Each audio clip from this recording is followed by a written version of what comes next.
Welcome to Hood Champion Boxing and Sports. In boxing, you find a way to win, you find a way to lose. Canelo Alvarez lost last night, and he didn't just lose; he got beat down.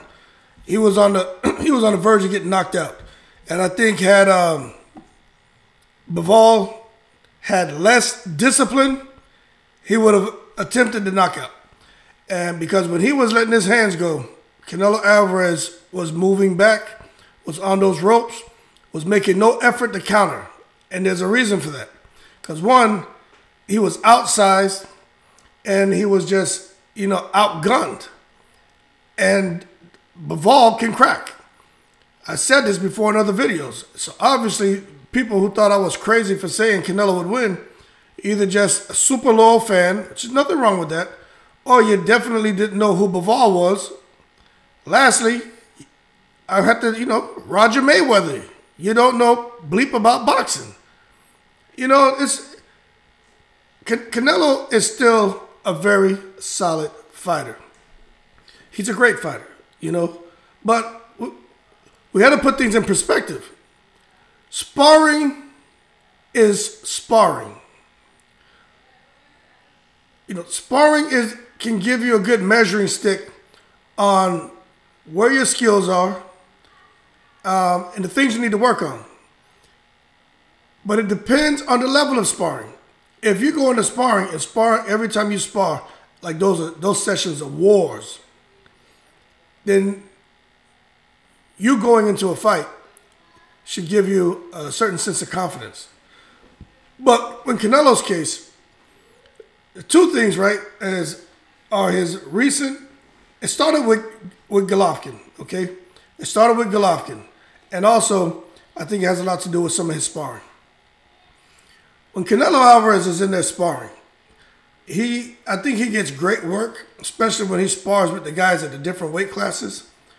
But I think he got a false sense of confidence that because he's in there and he feels he's faring well with Frank Sanchez and other guys who outweigh him, that's sparring. Those guys weren't attempting to kill Canelo.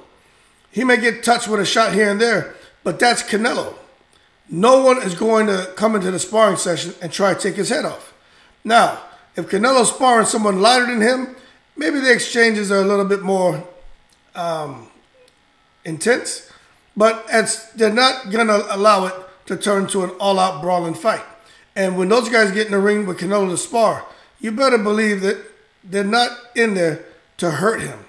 I don't care what anyone says. I'm sure those guys going in the back of their head thinking, especially someone who isn't a professional fighter, well, let me say, who isn't a known professional fighter, he's still an up-and-comer, or was professional, and now he just decided to make his career as being people's sparring partner, like Bajado, right? So you can't go in there and do something stupid, and then now you lose out on $2,000-3,000 a week. So with Canelo in there in his sparring sessions and sparring the heavier guys, I think that made him feel invincible. And him going in there thinking he's going to be able to beat Bivol, who a lot of people say is the weakest champion of the heavyweight division. And they say that Bivol is just overall one of the weaker fighters at 175. Bivol is not a weak fighter. He may not have the punching power as,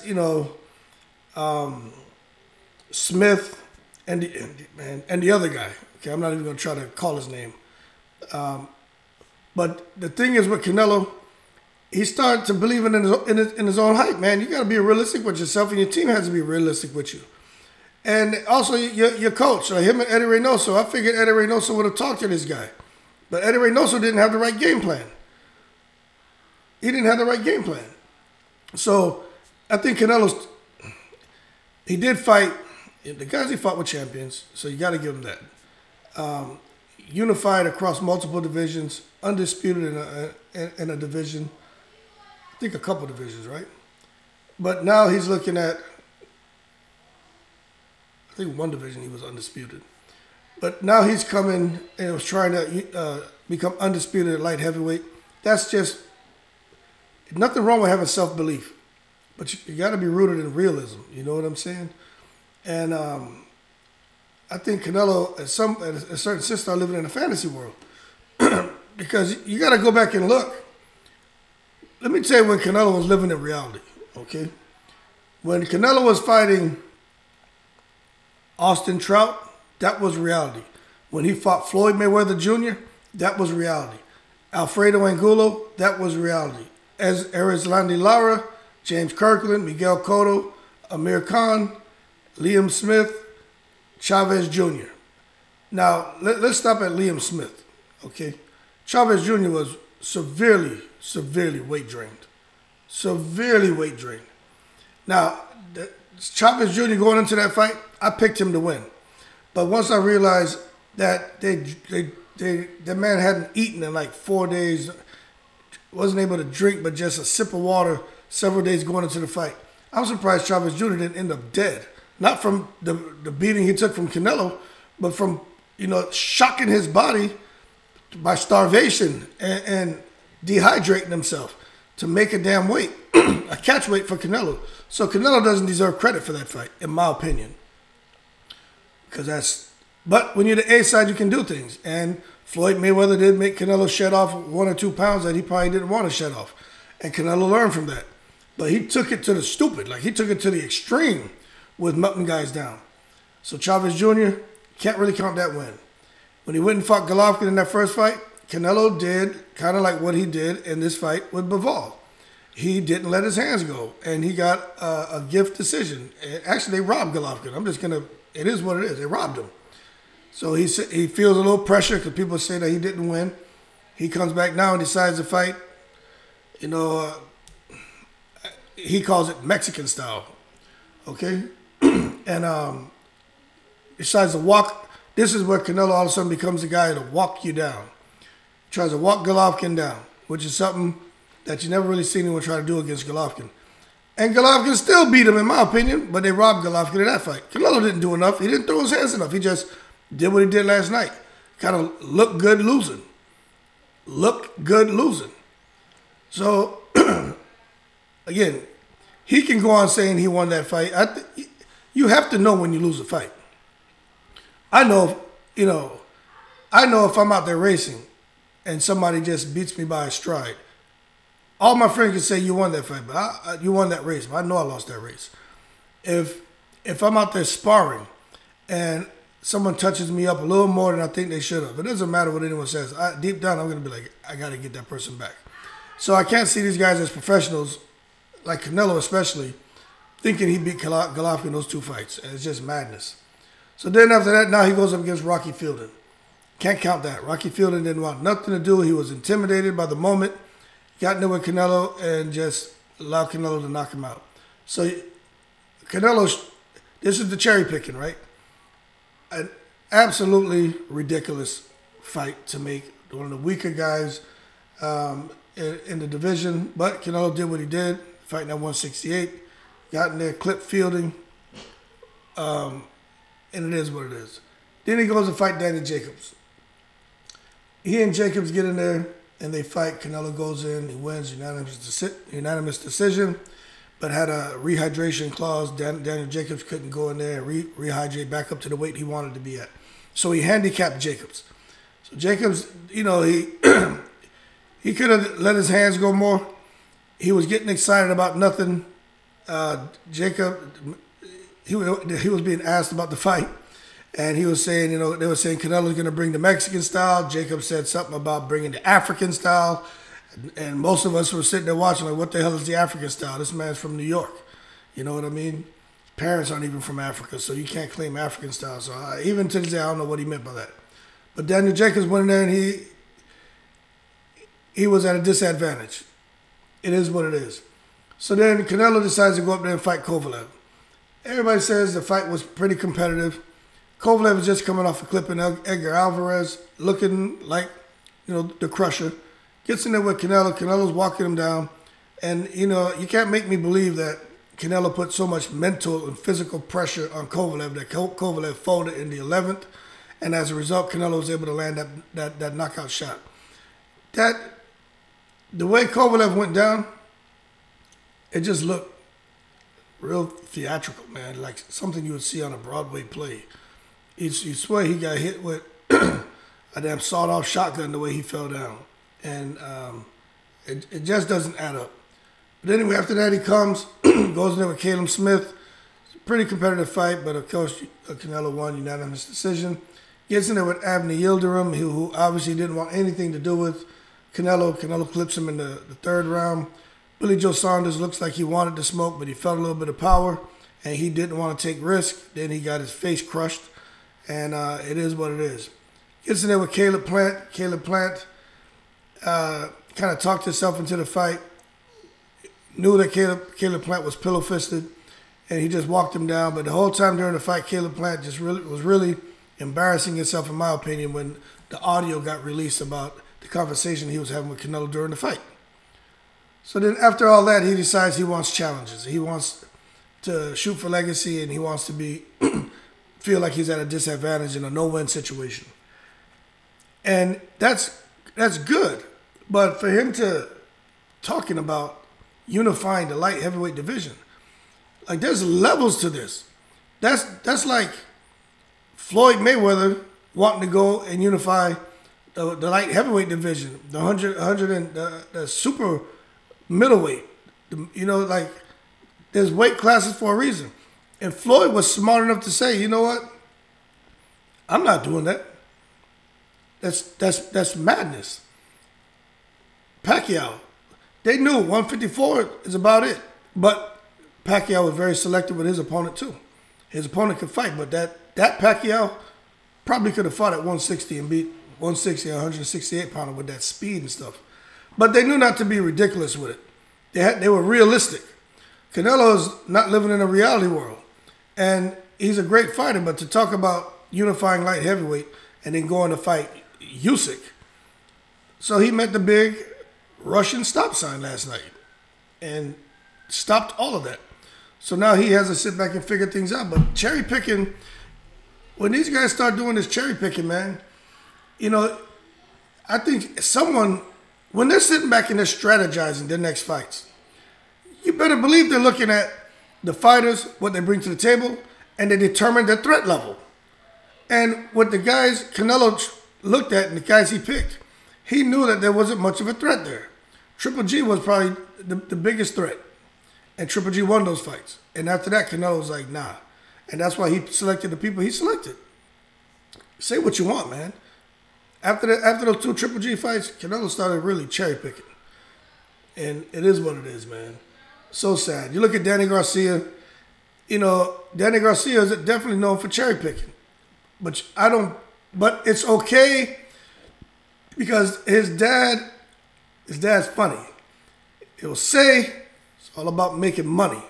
Why go into those big fights, knowing there's a chance of someone taking a loss when you haven't really fought and made money? Stack up your money.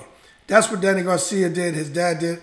And I don't blame them for that because they lived in a reality world and they admitted to being about the money and not necessarily going out there and risking losing their zero against another top fighter. Keep fighting, making real money, and then those big fights will happen. And I think that's the way most of these guys should do it. So it comes down to legacy and money. Canelo seems to be after legacy now, but I think he bought into his own hype. I really do. I'm not saying he's not great. He is. But he bought into his own hype. Danny Garcia kind of bought into his own hype. But it wasn't his fault. Like when he went up against Amir Khan, he was losing, but Garcia had power. He went there. He fought a couple guys who were just jokes. He got robbed too. I mean, he went to Puerto Rico and Danny Garcia got a gift decision in Puerto Rico against that guy he fought. I can't remember his name, but he got a gift decision. But when Garcia fought Matisse, that was a good win for Garcia. And, you know, his other wins, but, you know, Granados and stuff like that, that's complete madness, man. But with Canelo, and there's some other cherry pickers out there, man, but you can't blame them for wanting to stack up their money. But I think they didn't get caught up in their hype. You know, they knew what their strengths were. And a guy like Danny Garcia, if he got caught up in his hype, he would have been fought Terrence Crawford. But he knows, shit, I'm just out here getting money. I'm not at all going to go in there and fight this man because I know for a fact I probably can't beat him. And Canelo, on the other hand, I think really felt like he can go out here and beat these guys who have 4, 5, 6, 7, 8, 9, 10 inches on them. You really think you're going to go out there and beat a champion at heavyweight that has at least 6 to 10 inches on you? Come on, man. Like, where's the voice of reason in that camp? So now he's here. I like the fact that he said, hey, you win and lose, it's boxing. And I'm glad he's still looking to get the rematch because, you know, hopefully that next butt whooping that he takes, hopefully he doesn't get hurt too bad because I'm telling you, in the rematch, Bivol's gonna step on the gas. He's gonna knock Canelo out. It's gonna be a savage knockout. So you Canelo fans better get ready. Canelo's gonna get knocked out cold. He's gonna get hurt. In fact, last night, that's, you know, it's just, I hate to see athletes in any sport try to look cool losing. All that on the ropes, getting punched in your face, acting like you're doing something, waving them in. You just got punched in your face 1,000 times. It doesn't look cool for you to come out of that barrage of punches doing all this. It looks stupid. That doesn't do anything but make you look like an ass. Like in basketball, you see that guy come on the basketball court, dribbling the ball all over the place, behind his back, spinning that shit on his finger, between the legs, and misses every damn shot. Football, the guy come down, you know, doing all these cuts and all this crap. Fool can't get a first down. You know what I mean? Dumb. Like, get in there, make it easy, and find a way to win. And Canelo, to me, found a way to lose. And Bivol definitely didn't help because Bivol didn't let that man get started. As soon as Canelo would try to let his hands go, Bivol would come right back, and he was catching all of his shots. Now, you know what I was watching? It's not just how he was catching Canelo's right hand, and then as soon as the right hand, he felt that right hand touch, Bivol would just counter with that left hook. It was just instinctive. Boom, pow, boom, pow. And he was hitting Canelo clean. But he has such, you know, Bivol has long arms too. So when he has that defense and those elbows are tucked down and protecting his rib cage, when Canelo would go to his body, Bivol would shoot that uppercut. And that's stuff, you know, that for those of you who box, you know what I'm talking about. For those of you who haven't and probably watching the fight, not seeing all this, because you just don't have that trained eye, like that's textbook stuff, man. And Bivol was able to execute almost anything he learned foundationally in that match last night. I mean, it just, let me tell you, I already knew he could fight. I talked about his amateur record in that Russian amateur program. But we watched him last night, and his speed, Bivol's a problem. That's why he is where he is. That man is a problem. A problem. So for Canelo, he definitely needs to me, avoid that rematch. And like I said in another video, and people are saying in the comments, stay at 168, get in there with Benavidez. That's the fight to make now. You know, he's going to do the rematch, but he's taking so much damage, man. I'm about to do a video on that too. Just, the cherry picking is over now, Canelo. And now he's been exposed, and anyone out, and people are going to let their hands go now. They're going to let their hands go. Because Bivol's show gave you the blueprint to beat him. One, you got to be able to work every second of every round. Two, you got to let your hands go. And three, once you let your hands go, you know he's looking for a counter. Take that half a step back. Let him throw his one shot, two shots, and then make him pay. And it discourages him. Because Canelo was discouraging. Mid-fight, you can see, like, mentally he was out, he was gone. He had checked out. All you need to do is throw a combination, half step back, counter him when he tries to counter you, step around, hit him again, and jab out. And jab out. Jab around him. Come back, reset, middle of the ring, repeat. Very simple. Very simple. Canelo, boxers, Boo Boo Andre clipped Canelo. David Benavidez, he may stand there too long, but it's a good fight. But a guy like Charlo, a guy like Andre, they beat him because they box. David Benavidez can beat him too, but I think he'll stand there too much and try to trade. And that could be a problem for Canelo or a problem for Benavidez. I just think the person who stands in front of Canelo is a person who gets in trouble. Unless you have that, Bivol-like defense. And that's what I'm going to start referring to, because that Bivol defense was on point. You got to have that Bivol-like defense, that Mayweather-like defense, man. It's the only way. But anyway, Canelo Alvarez, the cherry picking, it's over. The guys he cherry picked, they were champions. They had, very solid records, but they weren't necessarily the toughest in those divisions. Those are just facts. Well, it's my opinion, but since the majority believe it, I guess it's still an opinion, but I'm going to call it facts, all right? But anyway, leave your comments below and let me know what you think, man. Canelo still is on his way, man. He's on his way to the Hall of Fame, but he has to be careful because guys are going to come at him now. Nobody is worried about Canelo anymore. They just saw the blueprint on how to beat him. There was no blueprint on Mayweather. Nobody was able to crack the Da Vinci Code. And someone put in the comments that Bivol's the Mexicutioner. You know what I'm saying? So Bivol executed Canelo Alvarez last night. And I think if they fight again, I think he's gonna kill him. And I'm not saying that to be funny. I'm not wishing death on him. I just think he's gonna hurt him that bad. And Canelo should dodge that bullet and go look for problems elsewhere. Stay out of that Bivol neighborhood. You don't want no problems over there with that neighborhood watch team over there, because when they come out swinging.